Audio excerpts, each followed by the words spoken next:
have to remember when, you know, you're playing goalie, you're in a game, you're in practice, whatever it may be, is your starting position.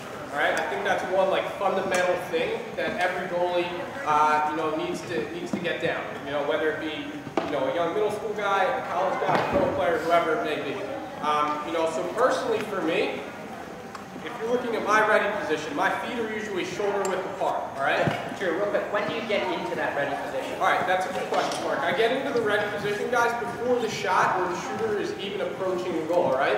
So I'm in my ready position at all times. As soon as the ball crosses over the halfway mark, I'm in my ready position. All right, so whether the ball's behind, on the side, up top, I'm always in my position, ready, you know, ready to make a save in case the shooter shoots the ball. All right. You know, with that being said, my position, like I was saying, is shoulder width apart. All right. Everybody stand up and let's walk through. Let's while Drew talks, mimic what Drew's saying and doing. You guys can spread out. Spread out.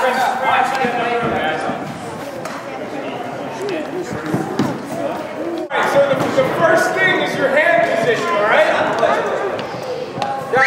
You want your top hand, all right? So I'm a lefty, I play lefty. So my left hand is on the top of the stick, right where the shaft meets the head, all right? For you righties, your right hand will be at the top, all right? Everybody do it, let's see it. Everybody get it there, all right? My bottom hand, all right, will be around a foot or so down from my top hand. You know, this is something that can be unique for each of you, whatever you're comfortable with. But for me, I like to have my bottom hand right around a foot down from my top hand, all right? Everybody see that? You don't want it too far down because the further you go down, the more you limit yourself when you move to make a save, all right? If your hands are a good, comfortable width, it helps your mobility, it helps you, you know, be quick to making the save. Where my hands are situated, I usually like my elbows a little bit, you know, closer into my body, and I have my hands out in front of me like this, all right? You don't want to cross your elbows, you want to have them comfortable in front of you.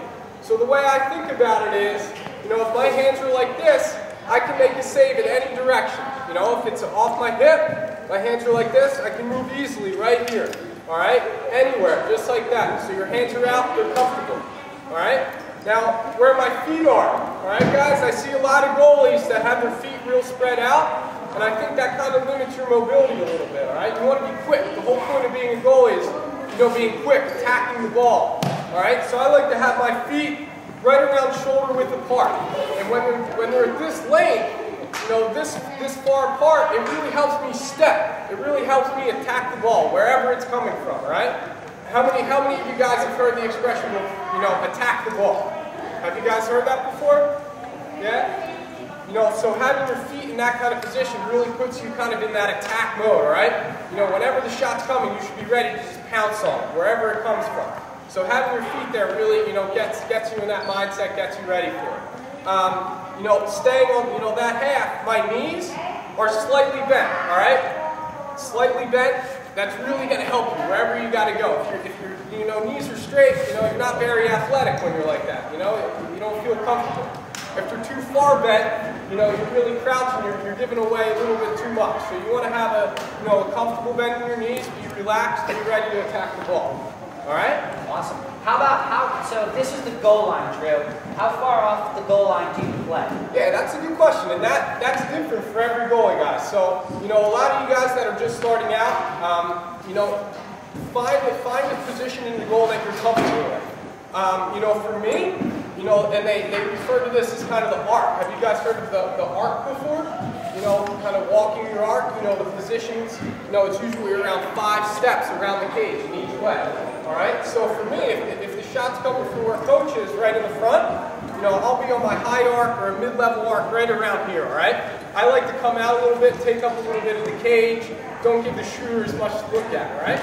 Some guys, you guys know a goalie guy, Trevor Tierney. Have you heard of him before? He played at Princeton, I'm sure Clark played against him, probably beat him a few times. He played really low back. He played all the way back here and kind of relied on his, you know, reactions to make the save. So for you guys just starting out, I would say play somewhere in the middle. Don't play super far out. Don't play too far back. Play right in the middle. You know, give yourself some time to make the save, but also take up a little angle, you know, that any shooter might have. Yeah, exactly. Now, you're all pretty comfortable with what Drew's talking about being in an athletic position, being centered in the goal, okay? And then how about Drew, does anyone have a ball? Can I see that ball? Yeah. Okay, so if I'm the shooter, right? Can I borrow your stick?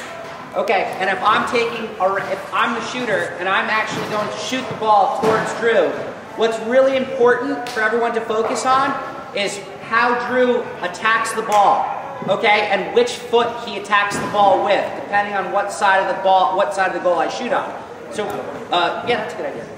So if I take the ball and I'm shooting towards his left side, right, his stick side, do you see how he leads with his left foot?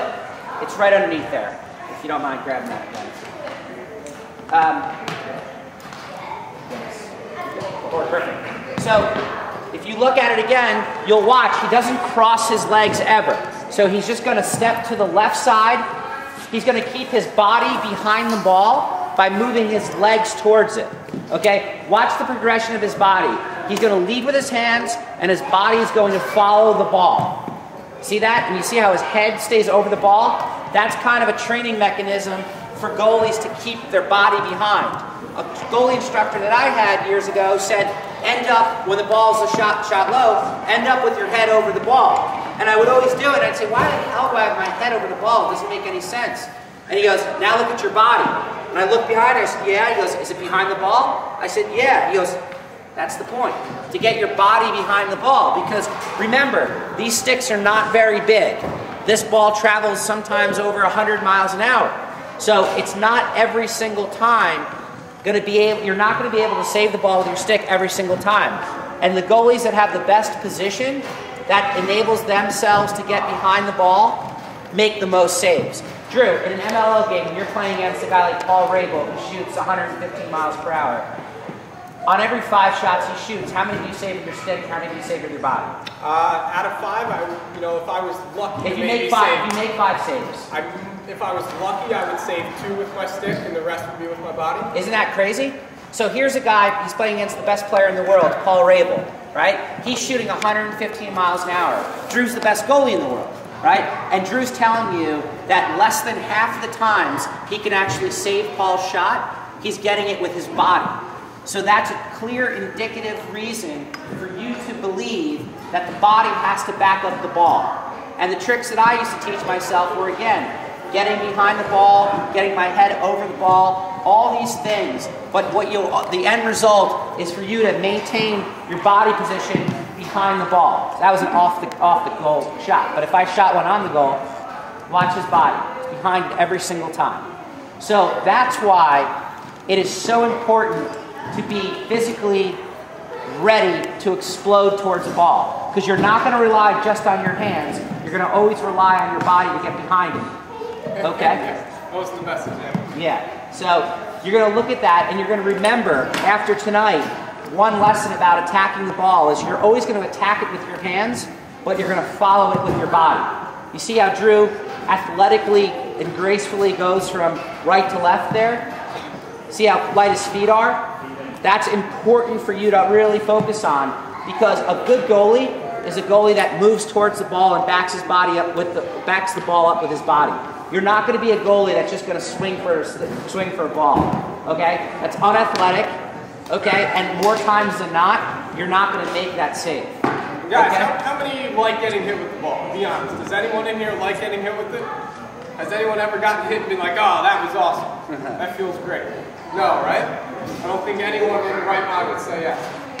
From my experience, and I'm sure Park would say the same thing, it hurts a lot less when you're out there attacking the ball than it does if you get hit when you're just standing back there helpless. That's right. If I make an athletic move and I miss it with my stick and it hits me in the leg, you don't even think about it twice. But if you're back in the goal and you're saying, oh man, here he comes, I don't want to get hit with this one, I'm just going to stand here, and you get hit, it hurts a lot worse. That's right. Believe me. Okay, everyone bring it back. Step, just got the knees bouncing a little bit, ready to explode towards the ball. Looks like perfect form. Does anyone have anything with your teeth? Okay, ready? Another thing, Maddie, does well is look where the head of your stick is. It's up by your head, right? You want to have the stick up by your head to take up more net. If it's down here, when the shooter sees the goal, they see all of this space up there to shoot at, all right? When she does really well, she has it up there, and look, it's pretty pretty much parallel with the top of the post, all right? There's no sense to have it too high where it's over the post, because then you cover a space that, you know, if it goes up there, it won't go in. Yeah. So she has to be in a perfect spot. Yeah. So where's Christy Santana? Here. Chris, when you're taught to shoot, when you practice your shooting, where do you shoot? Well, what do you mean, like? Do you shoot to the middle of the goal? No, to the You white. shoot to the corners of the white pipes, right? net. Okay, so what Drew with your stick at your hips, okay, or in front of your body is not going to do that. If I shoot for the corner like Chris is supposed to shoot, her stick's right there ready to make a save. See how her body follows her hands? Her hands lead and her body follows. Okay? And the last thing that I'd like to say about saving the ball, too, is the most important thing you want to do with your hands when the ball makes contact is you want to catch that ball like it's an egg. Okay? So what is your name in the tank top? Kara? Caroline?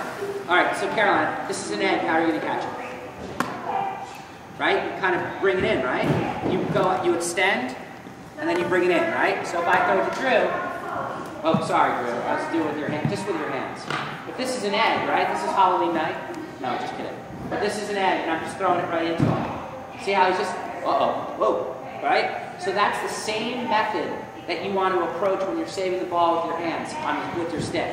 So I go again, I hit Maddie right here, top right. She's letting that ball just gently die into the back of her stick, right? So she's leading and exploding with her hands, and then at the last second, she's allowing her hands to soften the blow that the ball is going to have on the mesh pocket. Okay? Just like that. So when it comes harder, she's able to do it even better. So it's just boom. Excellent. Okay.